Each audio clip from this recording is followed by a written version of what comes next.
Hey Siri, give me H-Town Soccer.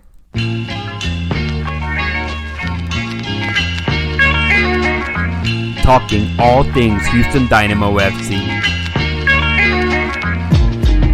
This is the official Dynamo Theory Podcast. We are Forever Orange. Welcome to Orange Talk, a player segment of the official Dynamo Theory Podcast. We are joined by a very special guest, Houston Dynamo number 8, Memo Rodriguez. Memo, thanks for joining us today, man. Yeah, thank you, Rudy. Thank you, Cristian. Always a pleasure talking to you guys. Memo, you become a friend of the show for sure. But man, we got to chat with you before the start of the preseason. Obviously, there was a lot of unknown to the new regime at the time. However, early during the preseason, new GM Pat Onstad noted that he was very impressed by you. I don't know if you got, to hear that aspect, but how encouraging, is that to hear from a new general manager? Yeah, good. I think it reflects, my hard work that I put in the offseason and obviously in the preseason as well. And obviously, I think it was good for me to hear that. And, thankfully, I've been doing things well. The team's been doing things well. And, we just work every day to get better every day to perform on the weekends.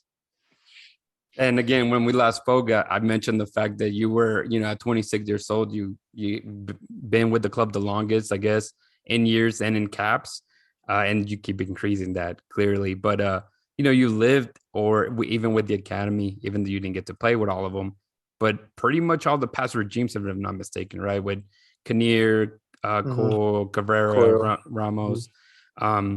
However, now with a few games under the belt, could you give us some insight on kind of what Nagamura and his coaching staff has brought to the club thus far, or what do you think is different from past regimes?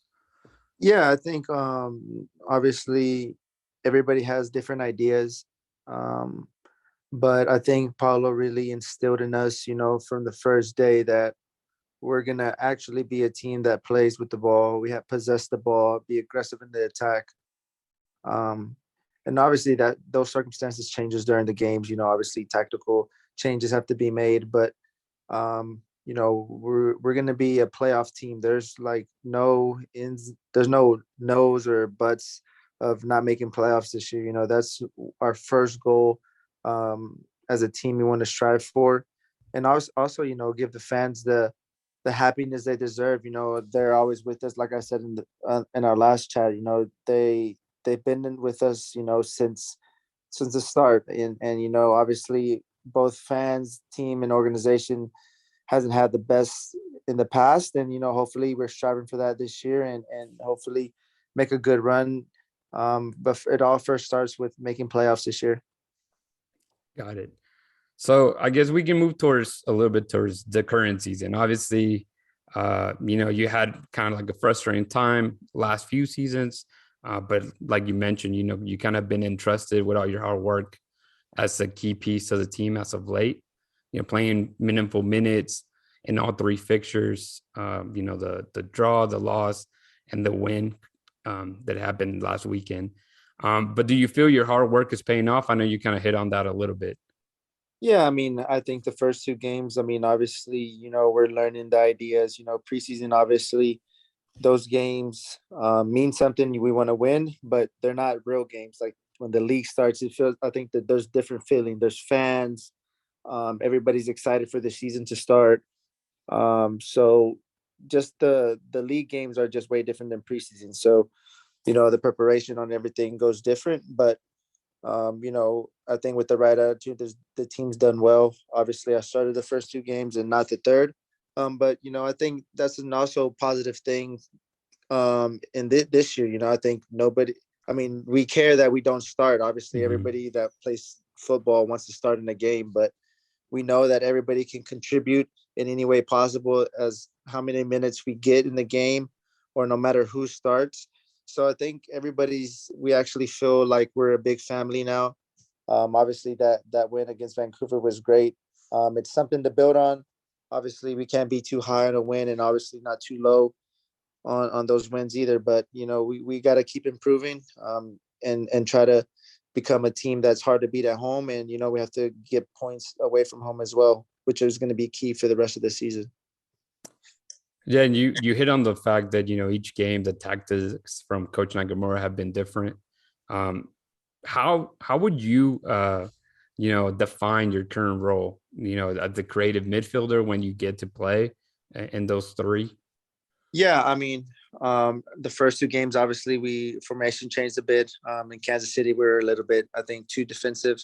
But that always comes when we play Kansas City. They're a team that attacks. And there's only a few chances in the game where we got to put our opportunities. We get 2 or 3 chances and we got to put it away. If not, they're a team that's going to press you 90 minutes. And this third game against Vancouver, we switched formations, switched a few guys, and they did a great job, and pretty much got the job done. And then the subs that came in also did great, to close it out. And I felt like that role, that when I have to be a creative midfielder, like it was against Vancouver, then that's who I have to be in that situation. If Paulo says, hey, you have the freedom to roam around as the number 10, then that's my job in that game. And obviously roles change at times. If we're playing a 4-3-3 and it's defensive, like with Kansas City, I have to be creative, but at the same time I have to be aware to help the back line defend.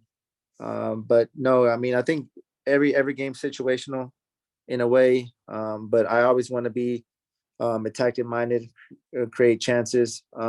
Obviously this past game I thought I was going to get a goal from that free kick, but just get the job done whenever I come in as many minutes as I get. Yeah, and you mentioned obviously Quintero at the end of the day stole the show with a brace, but you were not too far off, getting that your own goal as well. So, some say that crossbar is still pinging, man. I don't know, but even your reaction said it all. We were me and Cristian were on the supporter section, and we got like a perfect view of that shot. But I think we were kind of expecting that bobblehead celebration coming. Yeah. I remember we did talk about that. But how often, especially for the younger listeners, how often do you practice taking set pieces to fine tune your craft? Yeah, I mean, as many times as I can as possible. I mean, obviously during the week we have certain loads we have to meet, and say the first 2 days at the beginning of the week is our tough days, then I won't do anything after practice. But Thursday and Friday, I take a few free kicks here and there, corner kicks. We work on set pieces. So those are the times to really try to work on our craft, and make the most out of it. Cause you never know, you might go in a game a minute and you have to take a free kick, and it might be the game winning free kick or the game time free kick. And you have to be prepared for those moments and try to get at least the ball on target. And, that's what I try to do against Vancouver. And obviously it didn't go in this time, but, you keep on working and try your best every time you get on the ball. Yeah, I think my biggest pet peeve is that crossbars count as a miss. That's, a myth. To me, it's on it for sure. Yeah. But hey, I'll let Cristian kind of continue some of the next questions regarding the next match against Colorado. Okay.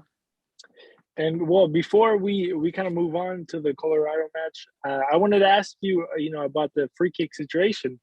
Are you, usually, in a team, there's a couple of guys usually take free kicks. So if you were to I'm not going to ask you to rank yourself with your peers, but how many of you guys, if a free kick comes along, it's like if you have competition in the field, how do y'all dictate, who's going to take it? Yeah, play paper, rock, scissors in the dressing room. Yeah. No, so I think sometimes, when we train them, we haven't done it too much this year, but when we do train them, we'll talk amongst each other, who scores the most goals when we're taking free kicks in practice. Or sometimes it just comes down to seniority. Sometimes, sometimes we have to respect that. And then sometimes you have to, say, hey, I'll take this shot. I think I'm going to make it. Let me take this one. If I don't make it, then, mug me off the next game, But No, but I think it's just a matter of confidence in each other. Obviously, I would like to think I'm a pretty good set piece taker. So, Darwin's a pretty good set piece taker as well. So, usually in the games, if he takes one, then maybe the next one's mine as well.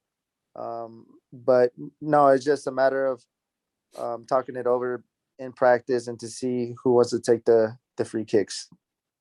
And also in practice, how important is it?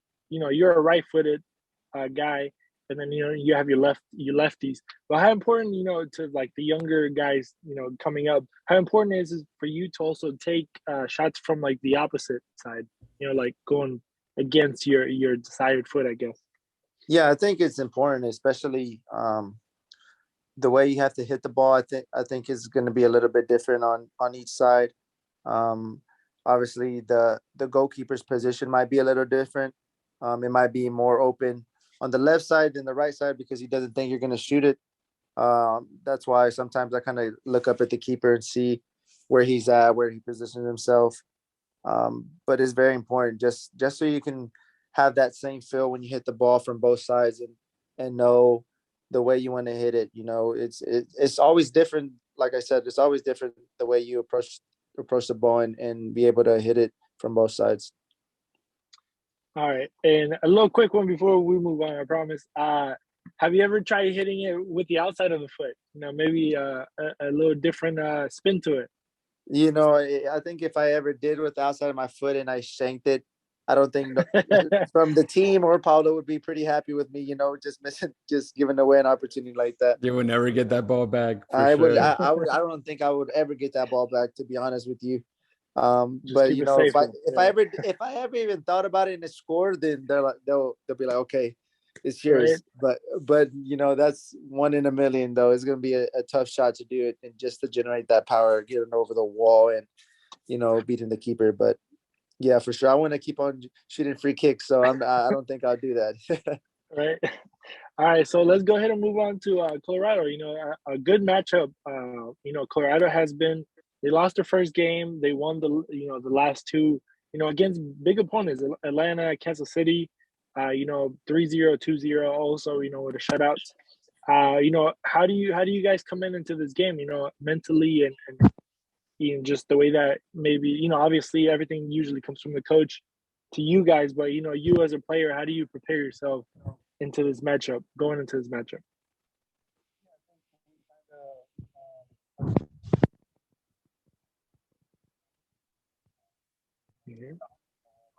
Hey, Memo, I think you're mute. Am I mute? There you go. You're good. We hear you now. Okay. I think, just every game we approach it kind of the same way, in the sense that, mentality wise, the way we want to win. Obviously the tactical approach might be a little bit different. But, we have that drive to be able to win games at home, from the support of the fans. But, we know that Colorado is a real strong team. They're a little bit similar to Vancouver. No disrespect to Vancouver, but I think Vancouver's a good team. But I think Colorado, they're good defensively and good offensive as well. And they're a team that all 11 players work hard. So we got to be prepared. There's going to be a grind to get the result. But, we're ready and up for the fight. Rudy, do you have anything before we move on? Yeah, well, and the Rapids have some familiar faces or some familiar foes like Michael Barros and Brian Acosta, who had played with FC Dallas. Barrios seems to love to guss against us, man, against the Dynamo. But how can the team stop him from doing so per se? And does that rivalry continue even though their jersey sets change, Memo? I feel if I have like a good game against a team that I really like, I think I'm always going to be motivated to play them. I think for me personally, I like playing against the Galaxy sometimes because I've scored, I think 2 or 3 times against them. But yeah, I think for him, he knows Houston well. He'll be super motivated, but we can't just focus on him. I think we focus more on us and the way we're going to approach the game and the way that we're going to attack them, not so much obviously we got to be organized defensively, but we're not gonna care about, just, hey, Colorado's gonna attack us, let's sit back and get a result by tying or a counter. We're gonna come with, the foot on the pedal, and be ready to try to score as many goals as we can. And obviously we know that they're a good team, so we have to be prepared for them because they're a dangerous team. And I guess one more relating to, like the last home match, the Hustletown supporters seem to really enjoy that safe standing section. I think the atmosphere they create has been awesome. It's not that it hasn't in the past, it just feels even better, right?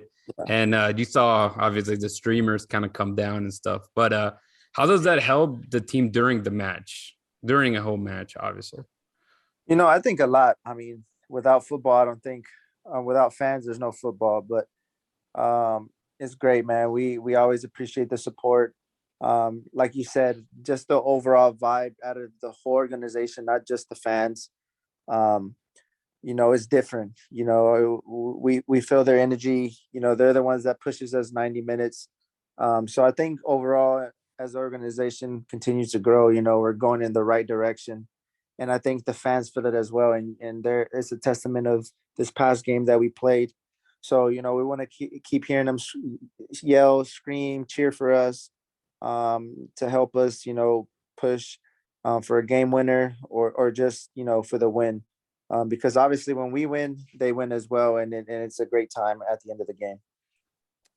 For sure. So we'll move into the fun questions. I think this is the ones that you've kind of been expecting, Memo. Cool. We have a few, and I guess I'll start off with one, Okay. if that's okay, which Cool. is, regarding, and it's a question I think everybody in the squad is getting, but, what's your reaction to the signing of Hector Herrera? And, where does the team really want to be, before his arrival? Obviously, there's still a lot of fixtures in between his arrival.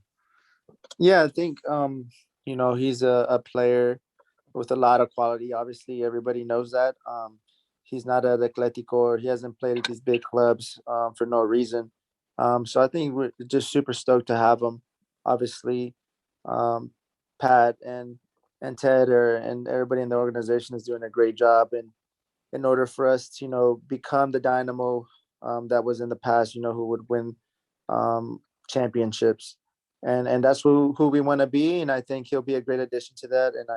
And I think he's going to do well when he comes in the summer. And I think we're very excited to have him. And we'll see what he has to bring. Obviously, we know like I said, he has a lot of quality. So he'll be a big help to our team in the summer. But I think, as Paulo said before, he's not here until the summer. So with the guys that we got, I think we have to do a great job.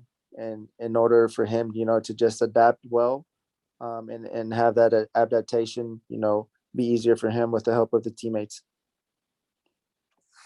Cool. I mean, yeah, as great. I think everybody's expecting, as much as you guys are, I think, as fans, I think the fans are also expecting, but I think it's enough about, the soccer. Let's get to the real questions. So we need some backstory to this whole Mate situation. How did that show up? I mean, pretty much, it was here and there when Mati would and Tomas and Mateo were here, I would try the mate, and I kind of liked it. And it's pretty cool, just like the cultural, just to, embrace a different culture, especially you like it, it's so, I had Seba, his girlfriend was in Paraguay, and I think she's here visiting. I was like, and I've been looking for mates, and I was like, I can't find any of them here.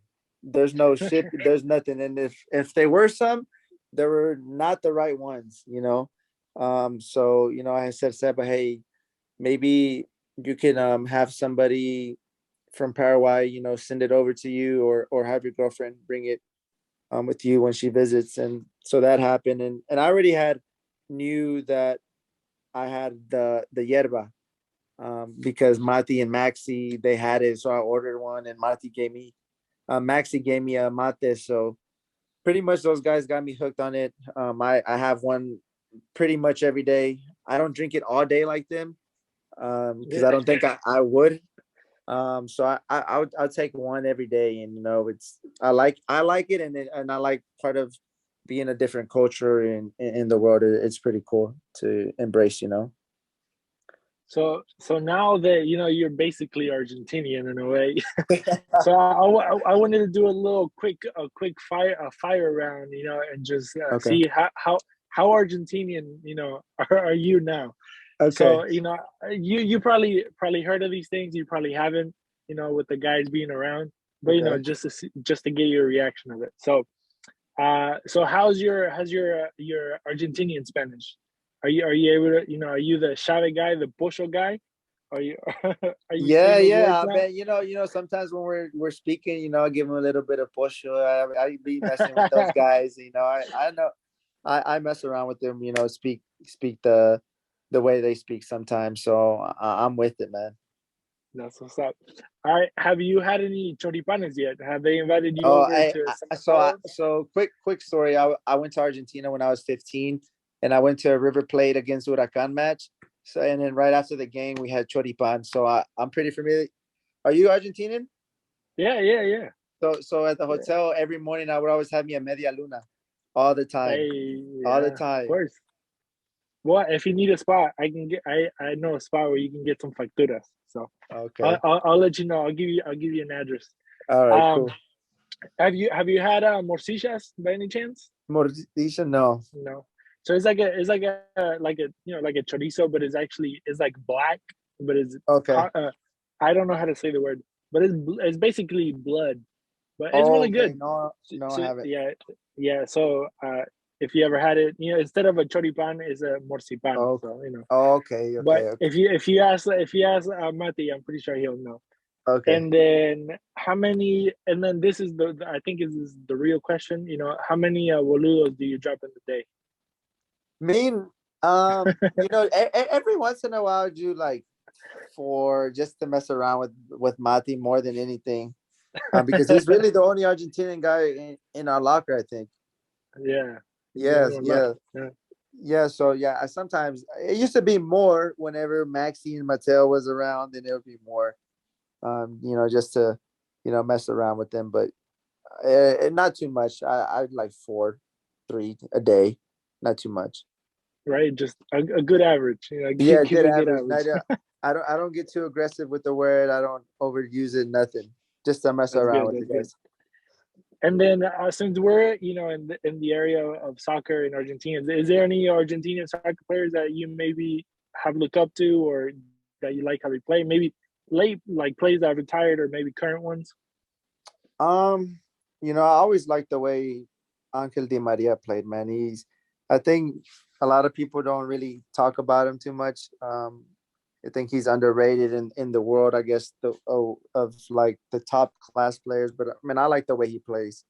The energy he brings, and he seems like he has like 4 lungs. He doesn't stop running. So I like the way he plays. Also Dybala, obviously. La Joyita, obviously he's a fantastic player, and those are the 2 guys. You can't forget about Messi, but he's a different level, man. He's a different breed. Right.